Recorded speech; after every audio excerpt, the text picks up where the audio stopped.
Hey, how's everybody doing? So this is actually take two, believe it or not, for today. I apparently my system here defaults to the microphone being off, right? So I'm sitting here talking to myself for like 8 minutes a moment ago, and it wasn't recording well anything but video. All right, so see if I can do it in under 8. So what's the latest news? Now, as of today, talking to the doc, I gave a call because I had a couple questions. Tried to get a hold of the doctor. He was busy at the time. Talked to the assistant. She was able to answer a couple of the questions, and then I got a call back from the doctor. So here's kind of what happened today. So some of my concerns, whether I could or could not straighten my left arm. Right. So hey, when can I actually straighten it out? And as of today, I am allowed to straighten the arm, right? So there we are, my arm is straight. There's some tightness at the bottom of the bicep and some tightness through the bicep itself as well. But I'm thankful that I can straighten the arm out because it's progress.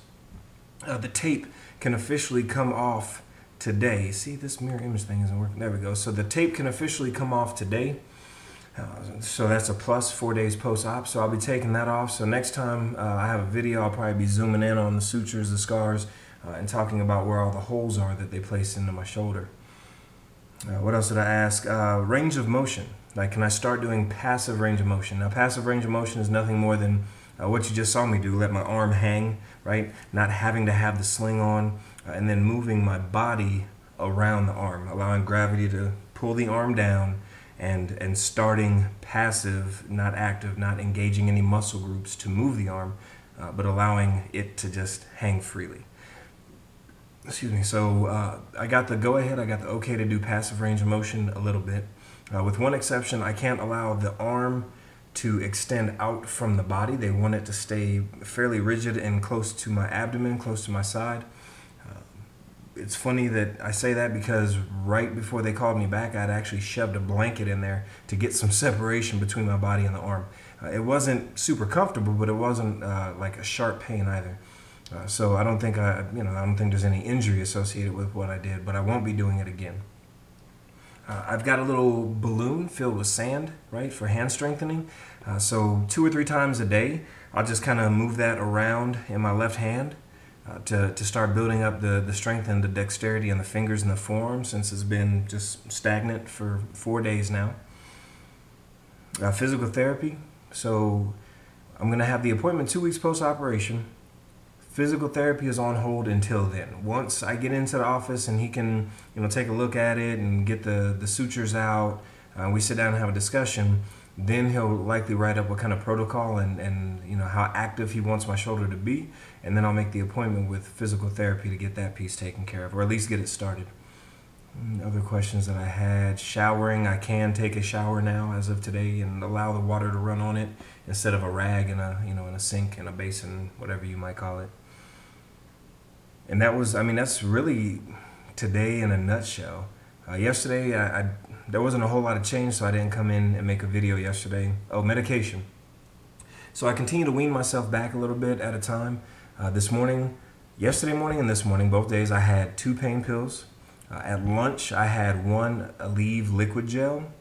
And then after dinner, probably around 7 o'clock at night, I had 2 pain pills. One thing that I'm noticing some consistency with the pain medication, though, is that it actually makes it hard for me to fall asleep at night.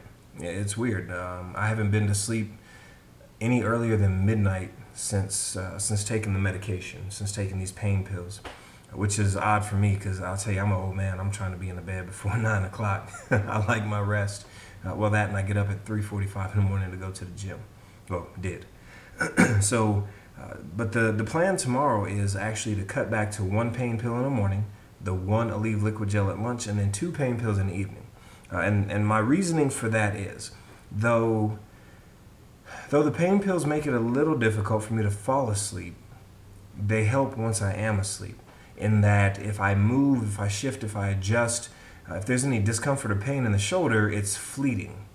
Whereas like in the morning, if I only take 1 pain pill and I move in a certain way, that discomfort isn't fleeting. It sticks around for a couple seconds. So my concern is with the fact that it's already hard for me to fall asleep after having taken the meds.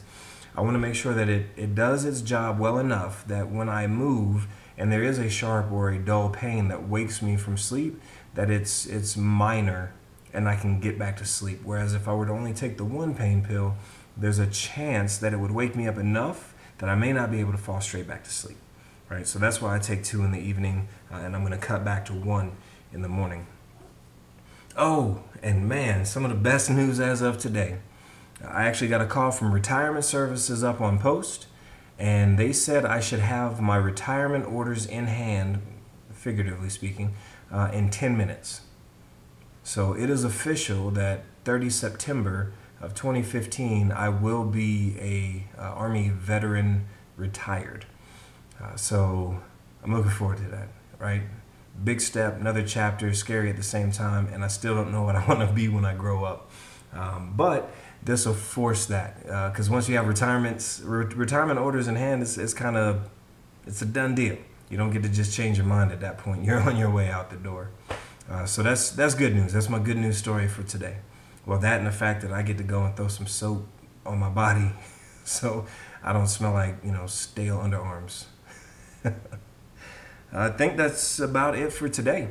As always, I hope this video is helpful to somebody out there. If you have any questions or concerns, if there's something that that you're curious about in relationship to a shoulder surgery or the surgery that I've had specifically, hey, feel free to send me a note, drop a line, a comment in the box. I think I get an email when people do that.